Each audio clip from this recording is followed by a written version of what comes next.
why this podcast exists. Hi, and welcome to Truth with Ruth, a witty, warm, and real podcast helping busy women with scoliosis reduce chronic pain, move with confidence, and get back to living the life you love. I'm your host, Ruth Edwards, a health and fitness coach, a Scoli warrior, and wellness advocate.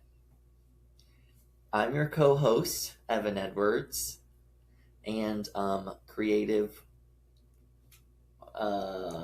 Director. I don't like the word director. You don't like the word? No, because I'm not directing.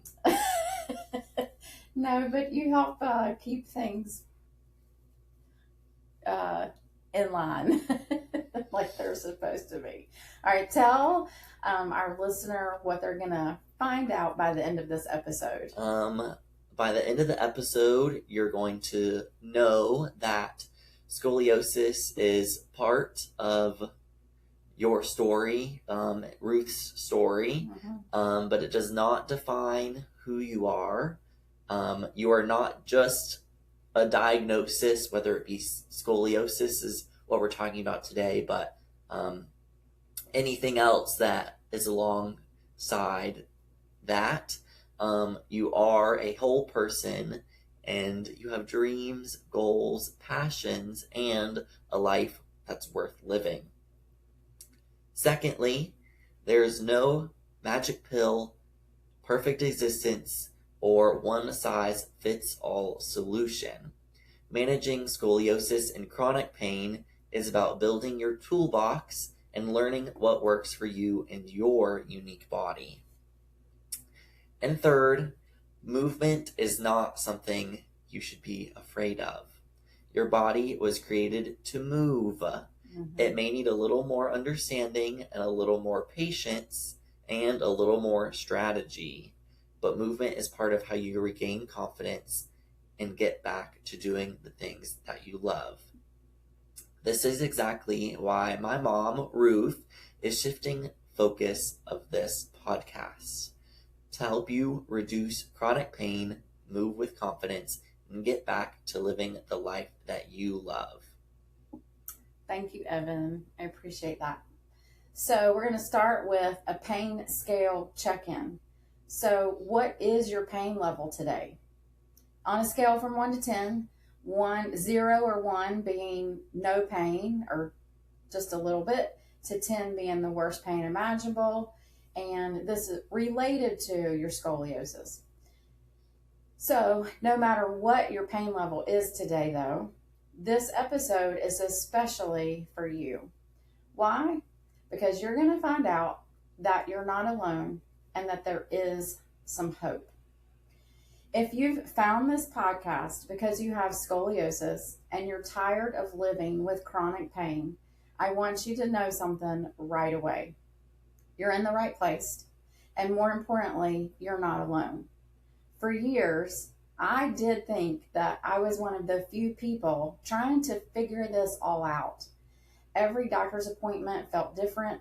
Every therapist I worked with, and I mean like movement therapists, seemed to have a different opinion. Every article I read online seemed to contradict the one I read before. And somewhere along the way, I realized something, that me living with scoliosis, you listener living with scoliosis, we have to become experts about our own bodies, because not everybody we talk to or work with even knows what it is or understands how it affects our whole body. And that's a big reason, or that's the reason why I'm shifting the podcast, the focus of Truth with Ruth. And that from now on, the podcast is going to exist to help busy women who have scoliosis. I want this to be a place where we talk honestly about living with scoliosis, not just surviving, but learning how to thrive with it, and maybe even despite it. Because here's the truth, you can have scoliosis, experience chronic pain, and still live an active, meaningful, joy-filled life. And how do I know? Because I'm living proof of that. So, Evan, let me ask you a question. You've been alive for 23 years. So, not that you have memories the first few years, but has scoliosis been something that's um, front and foremost, top of mind, center of every conversation in in the way that you've known me or lived life with me or us as a family? No, Yeah. no, not ever, really. Yeah. So just I'm proof of this, right? It is part of who I am, but it's not who I am. But it does impact some of the things I do and some of the things I don't do. So, well, let me tell you a little bit about my journey. My journey with scoliosis began when I was 14 years old and got that diagnosis. And like many teenagers, I was already painfully aware of or what I thought, of how I looked or how I moved or um, what people might be thinking. Because when you're a teenager, you think everybody's looking at you, and really everybody's looking at themselves. But anyway, the last thing I wanted was just one more thing to make me feel different. I already had been going through glasses and contacts, already had braces. I already was, quote, double jointed. And so I already had things, and I really didn't want something else to make me feel or look different. But right at the beginning of ninth grade, I was diagnosed with adolescent idiopathic scoliosis. No one could tell us exactly what happened and how or why I got it. They just knew that my spine was curving, and it was curving fast, and what they said considered to be bad, severe, extreme. And so the treatment was a hard plastic back brace. Saving grace is I could wear under my clothes. And this was also what, the late 80s? Yeah, 1987. Yeah. Just in. Yes. I'm sure it's a lot different now. Or well, what? Okay, you would think, but it's not. Okay. Quick little digression. Yesterday, I was out to lunch with a friend, and I saw a young teenage girl walk down the hallway, and she had on a hard plastic back brace over her clothes, but it had butterflies on it. And so it was a scoliosis brace. It was shaped a little different than mine was, just means that her curve was a little different. And I was like, this was just yesterday, y'all. So anyway, no, I don't think it's actually that much different, which will be something we'll talk about eventually. But 23 hours a day for an entire, basically, except when I showered, I was supposed to wear that brace for an entire year. If you have ever worn one of these braces, you already know. They're hot, they're bulky, and they're uncomfortable. Now, the one thing I did notice about that girl I saw yesterday, and this is 2026, so however many years later, 20, 30, 40 years later, her brace was not quite as thick and bulky. So they probably have, with plastic technology, gotten it down to where it's a little bit thinner. But it's uncomfortable. And when you're 14 years old, you're mortified. You're embarrassed. You don't want anybody to know that you have it on. So in 1987, I only told two people. Two of my friends knew that I was wearing it to school and knew that I had it on under my clothes every day. So I was very good at hiding it. When I look back and think back, I realized just how much emotional energy I spent trying to make sure that no one noticed and no one knew. But thankfully, the brace did exactly what it was supposed to do, and it stopped the progression of my curve. And actually, two curves. I have a fairly common S-shaped curve, a small one near the top or thoracic spine, and then a bigger one in the lumbar. And it stopped the progression, and it's held steady. And it, since mine is with the idiopathic, it's musculoskeletal. I was in my growth spurt and phase. So there's no changing the curve. Now, can I make it a little bit worse or a little bit better depending on the day and depending on what I do? Yes. but like actually changing my spinal shape, no, I can't. So I'm incredibly grateful that the bracing did work and that I didn't have to have surgery. But there are many people, and I know some who did have to or has had the surgery and had this rod put in their spine. Anyway, after that year, life mostly went on like normal. For a long time, scoliosis was just simply something I had. It was not something that defined me, and I had some occasional back or waist pain if I stood for long periods of time, but that was it for a really long time. Then progress forward. This would have been when you and your brother would have been in about middle school. I would tweak a muscle here and there, trying to chase a new personal record when I was doing that heavy powerlifting type exercise. But other than that, it really didn't interfere with my everyday life very much. But around the age of 40, chronic pain became a part of my daily life. Not always severe. Most people never even knew. You and your brother, your dad, oftentimes don't even know. But it's persistent. Some days it whispers, some days it shouts, but it is almost always there. And it was at that point, about 10-ish years ago, that's when my real education about scoliosis really began. Because once that pain becomes chronic, you start looking for answers. Because I did not want to take pain pills. I don't even like to take Tylenol. There was one time in my life that I liked to take Tylenol, but then I took too much of it, and I just don't need to take it if I can help it. So then you start digging, like what actually helps? What's just hype? Why does one practitioner tell me one thing and the next one tells me something completely different? Why does something that works beautifully for my friend doesn't work for me? Or it works for my friend with the normal spine, but it makes me worse. And so if you're like me, maybe you've asked some of those questions. And so part of my story is that it was about the same time that I discovered Pilates. As I had gotten my personal training certification, I was having those tweaks every time I lifted really heavy. And so I kept coming across Pilates, muscle balance, Pilates. And so that's when I discovered the Pilates method. And honestly, it changed my life. And not because it magically cured my scoliosis. There's not a cure for idiopathic scoliosis, but it taught me how to move better. It helps me understand my body a bit better. It strengthened muscles that desperately needed attention. It improved my confidence and my breathing. And perhaps most importantly, it gave me some hope.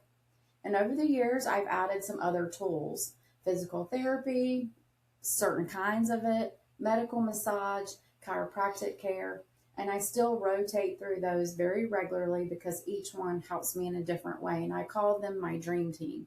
It's my dream team that helps me stay out of trouble, is what I call it. When I say stay out of trouble, I mean my spine. It helps keep me out of trouble in terms of pain. And I've experimented with things that worked and things that definitely did not. I've experimented with wearing a corset, both just like around the house, but also while I exercise. I've done roughing. I've had regular type massage, acupuncture, all kinds of forms of physical therapy.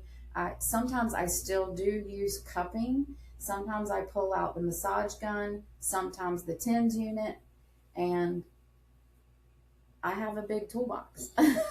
It's a certain repertoire of exercises when I feel like my body needs a reset. Now, none of those things actually fix my body or my scoli or completely get rid of the pain, but they are part of my pain management toolbox. And so that's one thing I hope you'll hear over and over on this podcast is it's very rare that there's one magic pill or magical solution. Instead, there are lots of small things that when combined consistently make can make a remarkable difference.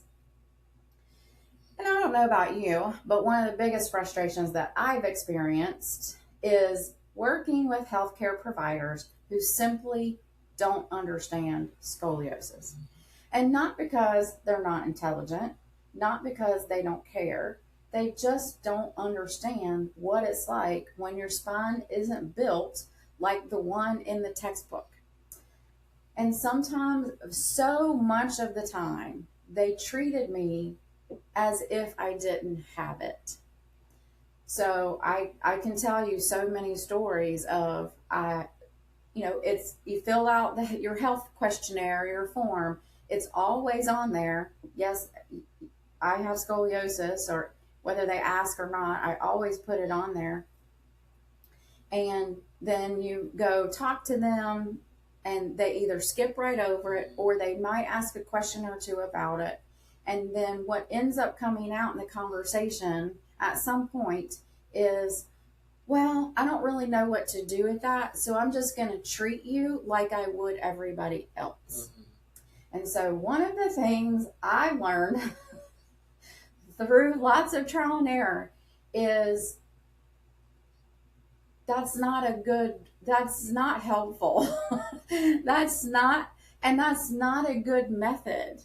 Maybe the more honest thing to say or do as a practitioner would have been, I don't really understand. I don't know. I didn't learn. I don't really know how to treat you with the scoliosis. The only thing I know how to do is treat you as if you don't have it. Here's what that would look like. Here's what that would cost. Do you still want to move forward? And that would give me the option of deciding whether or not to spend my money on that, rather than being blamed. And these are also true stories. I have been blamed for, well, you must not be doing what I told you to do. Or what are you doing at home that's undoing the work I did on you? And anyway, become like that. I would be accused of, I must be doing something wrong or weird. That's been said to me. You're doing something weird when you get home. That's undoing how I fixed you.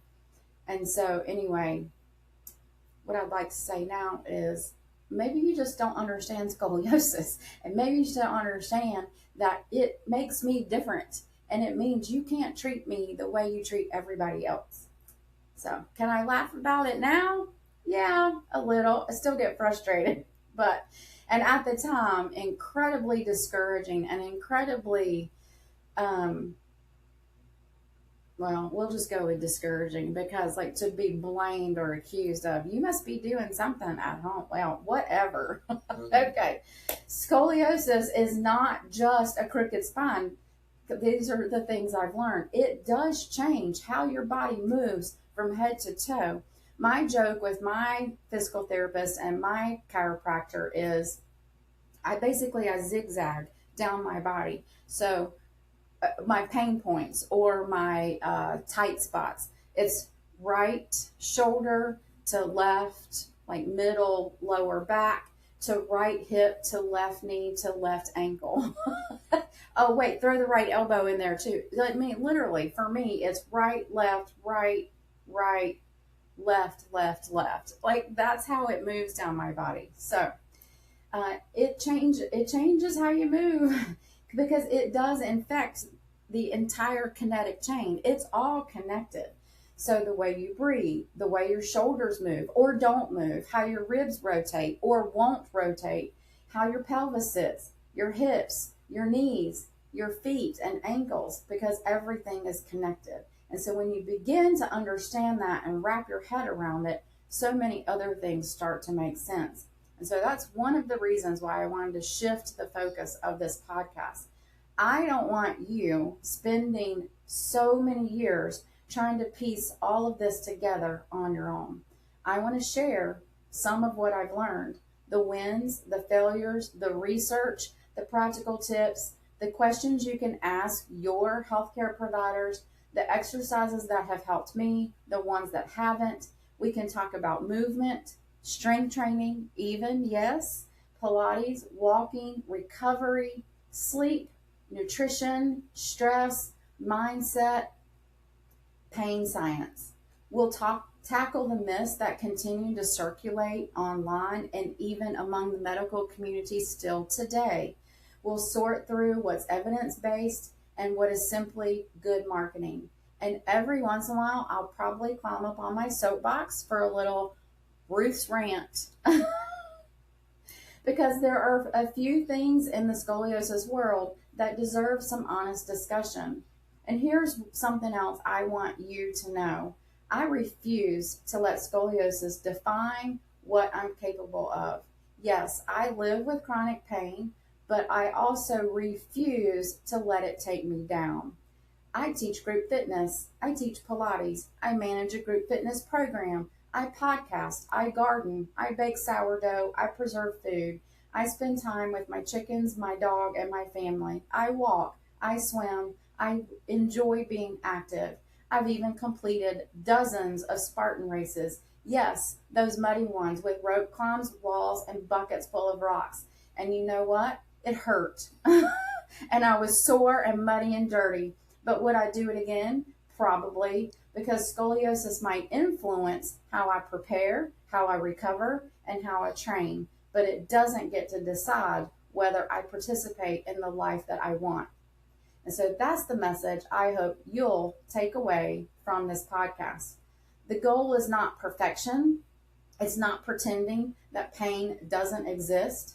The goal is learning how to reduce the pain, the chronic pain, to move with confidence and get back to living the life that you love. And that's exactly why this podcast is here. So whether you're newly diagnosed, whether you've had it for 40 years, like me, I'm not that old yet, but almost, whether you're overwhelmed or simply wondering if you'll ever feel better, I want you to know there's hope. We're going to learn together, laugh together, and probably vent together. And through it all, my prayer is that each episode will leave you with one practical step that will help you feel just a little stronger, a little wiser, and a little more hopeful than when you pressed play. So welcome to Truth with Ruth. I'm glad you're here. All right. Now that we've been refocused, Yep. It's time for our segment called Truth or Trash. Today, we're going to be talking about, for our Truth and Trash, Yep. about common advice for scoliosis, chronic pain, health, and wellness, and decide whether it's backed by evidence or whether it belongs in the trash. Today's Truth or Trash statement is, if you have scoliosis, you should avoid exercise because you'll make your curve worse. Well, what's the verdict? Oh, that is trash. All right. So why is it trash?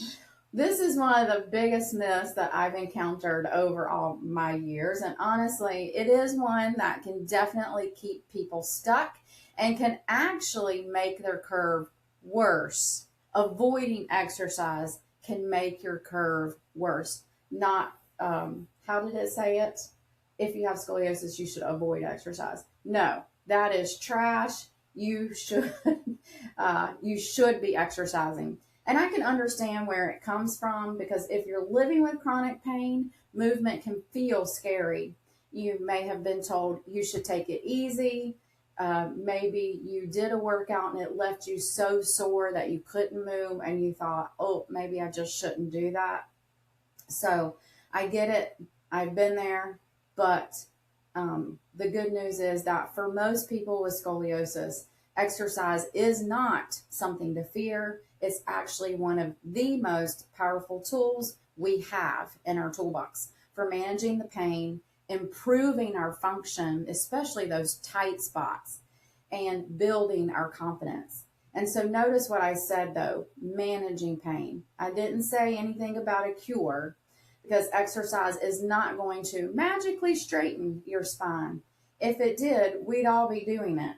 But what it can do is strengthen the muscles that support your body, improve balance and coordination, help you move more efficiently with more stamina, and make everyday activities feel easier. The key is finding the right types of exercises and progressing at a pace that's appropriate for where you are and for your particular body and conditions. Not every exercise works for every person with scoliosis. That's because no two bodies, no two curves are exactly alike. Some people have an S curve like I do, others have a C curve. My S goes this way, your S might go the opposite. And so some people have mild curves, some have some curves that are much more significant. Some people have rotation of the spine, leg length differences, arthritis, and other conditions layered on top. And so that's why cookie cutter advice, blanket statements, they just don't work. So what I've learned over the years is that movement is medicine. Lotion is, wait, what did I say? Motion is lotion. Yes. So even in previous episodes when even though they weren't scoliosis focused, it's still true. Motion is lotion, even for those of us with scoliosis. But the dose matters. Too little movement, we can feel weaker and stiffer and probably experience more pain. Too much, too soon, or too rapid of a pace, and it can cause some things to flare up. So the sweet spot is learning how to move with your body instead of fighting against it. And so that's exactly what we're going to explore throughout this podcast. We will talk about strength training, Pilates, walking, swimming, recovery, just all the things related to the movement and how to build confidence in moving again. Because here's the truth that I want you to remember. Having scoliosis doesn't mean you have to sit on the sidelines. It may mean you train differently, recover differently. You might need some different tools or extra tools in your toolbox, but you are capable of living an active life. So that statement, people with scoliosis, oh, no, you say it. So today's statement, should people with scoliosis avoid exercise? Our official ruling is that it's trash. So be sure to tune in next time to not miss another round of Truth or Trash, where we'll separate solid science from spine nonsense. So, do you have or I guess what can the listener do as a tiny bit of homework before our next episode? Yeah, that's a great. Thank you. Yes. Before our next episode, I have one tiny challenge for you, and it's tiny because I don't want you to change anything this week. I don't want you to buy a gadget. I don't want you to start a new exercise program. I simply encourage you to become a student of your own body. Once a day, for about 30 seconds, take a moment and ask yourself 4 questions. Where do I feel tension right now? What was I doing just before I noticed it? How am I breathing? Slow and relaxed or shallow and rushed? What does my body need in this moment?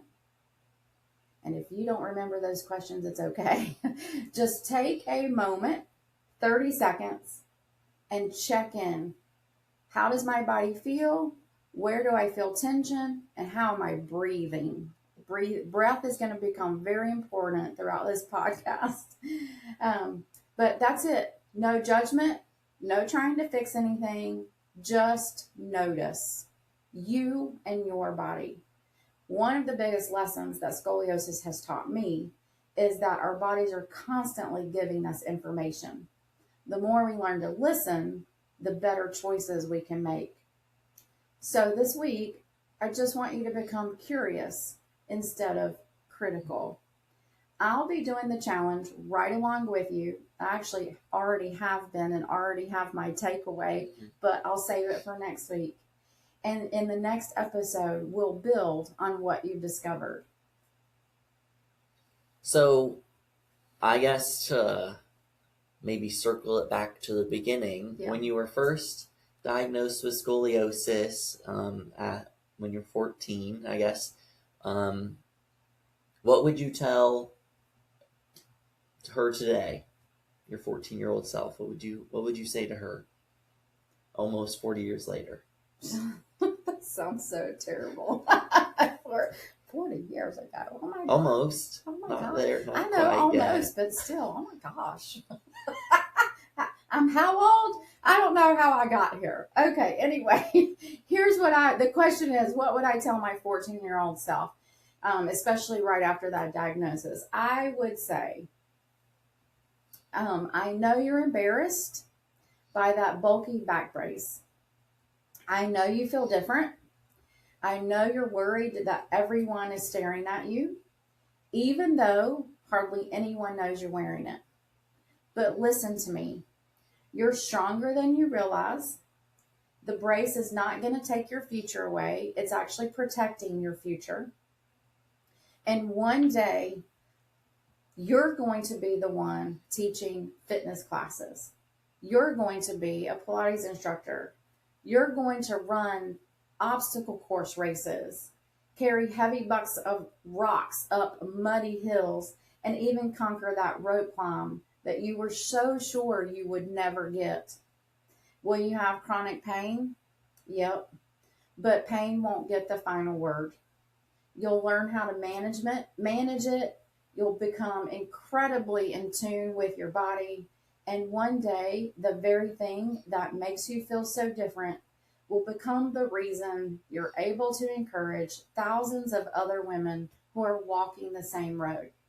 So hold your head high, wear the brace, do the exercises. Don't waste energy wishing you had someone else's spine. Learn to care for the one you've been given, because one day your story won't be just about scoliosis. It will be about hope. Scoliosis changes your body, but it doesn't have to shrink your life. So, before we wrap up today, we want you to remember those three things from the beginning.